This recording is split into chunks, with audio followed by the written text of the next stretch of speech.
artifact. Since it was announced, I have followed artifact with the intention of writing about it. It's right in my wheelhouse. Not only do I play card games, but I worked on a game that's similar in some ways. It's also appealing to write about a new game, rather than one that's several years or decades old. Normally I write what is probably best described as design-centric game criticism. But based on metrics, artifact clearly has issues, and those issues are fairly well understood. There's no definitive write-up, a video on those issues, though this video provides a good overview. But if you care enough to read forums, the repetitive nature of the complaints is clear. It's also tough to write about the design issues with artifact in that you have to get deep in the mechanical wheels. Someone unfamiliar with the game might not understand the complaints, and someone familiar with the game will be well aware of them. I expected artifact to be bigger than it is. That idea strike while the iron is hot, with some cogent analysis, and reap the benefits of high click counts. At 0 cents a click you need a lot of clicks to get reach, but not many analytical developer types are discussing it, and when they try to discuss a conversation often turns to well, I cannot say much because I have not played it myself. So far this blog post, I'm diverting from my normal format. Rather than writing design-centric criticism, I am instead doing something more into game design work, the kind of design work I did on my own games, as a consultant. Shamelessly taken from https://www.reddit.com artifact comments. Anko 7U Arobi Omarti Ionamaxarti a very incorporated complete review of artifact cards. My Google Doc notes on artifact cards. In college, I took a short fiction creative writing class, and got back an assignment splashed with red ink. One of the errors called out by the professor was that I do written. She saw a vision of. His note was that use visions by definition. The key lesson of that class was that while a novel can have entire sentences, paragraphs or chapters, in the case of long fantasy series, entire books that are sloppily thrown together. In the short story every word matters, and you can and should make every word the best possible one. A card game is similar in that the cards represent a finite amount of content. In a card game, with 100 cards, you have 100 text entries, 100 pieces of art, 100 names, 100 sets of stats, some keywords, hopefully not 100. You can and should iterate and agonize over each of them. Artifact strikes me as a messy game. I sometimes describe it as loose, but I was not sure what caused that feeling. So as an experiment, I started doing what I might do for work. I began listing the cards in order and noting issues, and there are a lot of issues. Fresh eyes on a project can be invaluable, and they only last a short while, like a pet owner who gets used to pet smells. Developers and testers quickly become used to quirks or difficulty issues. Artifact feels to me like a game that needed fresh eyes. The document I have written represents that it was written after a few hours with the game, to reflect the thoughts of a new player. In some cases, it's not correct. Initially I thought that blocking and comeback targets are the same. They are not. But my confusion reflects how these two concepts mostly overlap, and appear to be used somewhat interchangeably, even if on closer examination there's some technically justifiable logic behind that. That last sentence describes a lot of artifact on deep examination. Awkward rules technically work out, but they are inscrutable on not just a technical level, but an intuitive one. in the document typed here pretty hard into regeneration.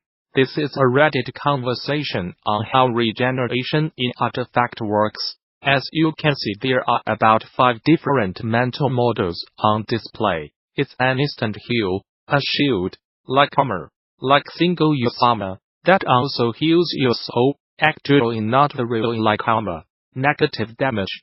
This is not the only conversation like this I have seen. When I first saw regeneration, I too was confused, and I am a relatively smart person who's played other card games, and DOTA2 Regeneration is not a novel concept invented for Artifact. It's a straightforward one that appears in dozens of video games. It takes some doing to make regenerating health over time this complicated and confusing.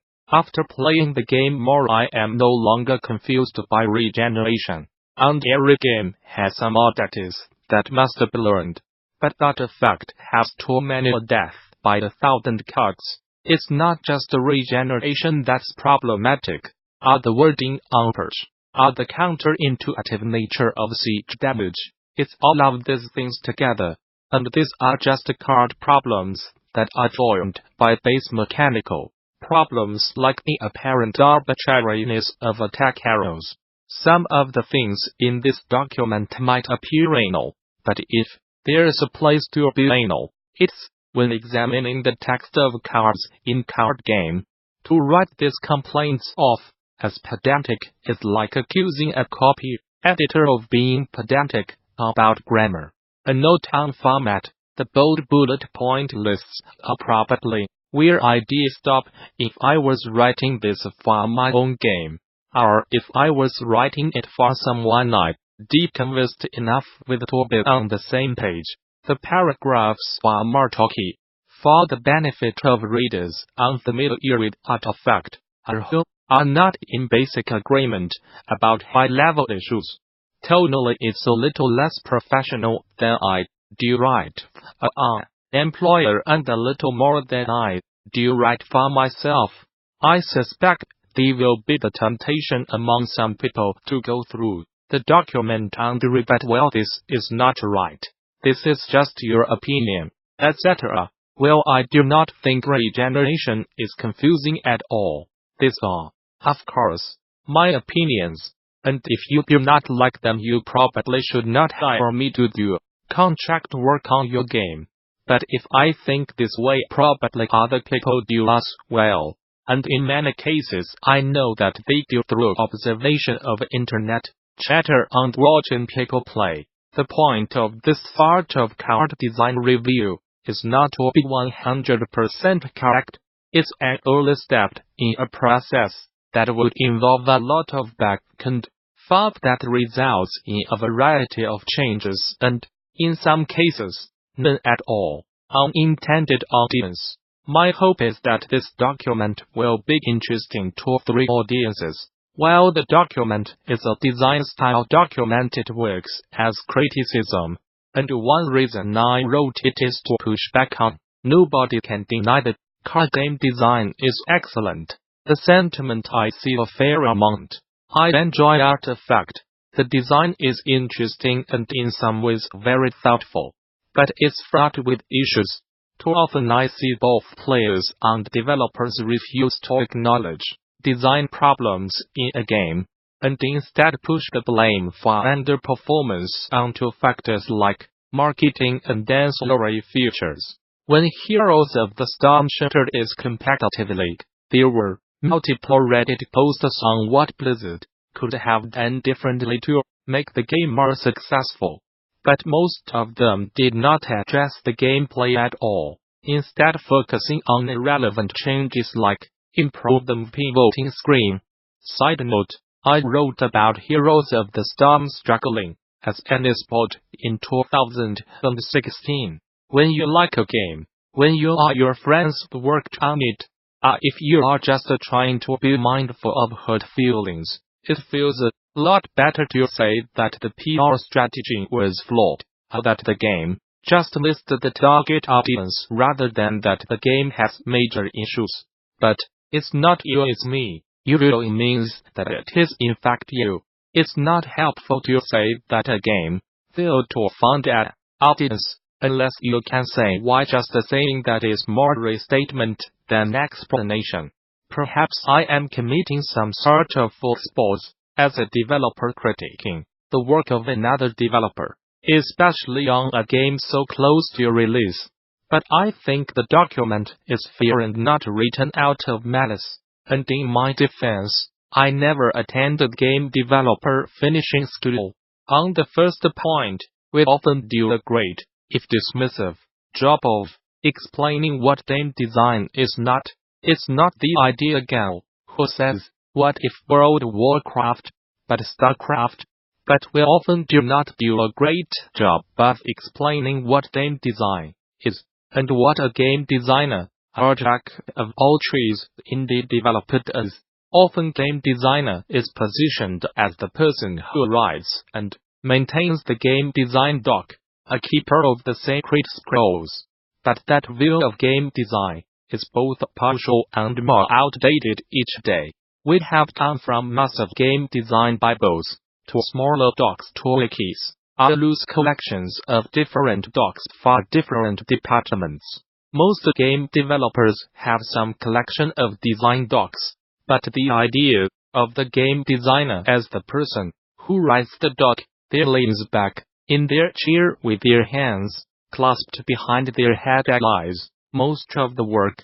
It yaddas over the best parts. So this is an example of what from day to day design work can take, while hopefully being more interesting than entering numbers into an anonymous stats spreadsheet. When developing a game that has 13 different stories in it,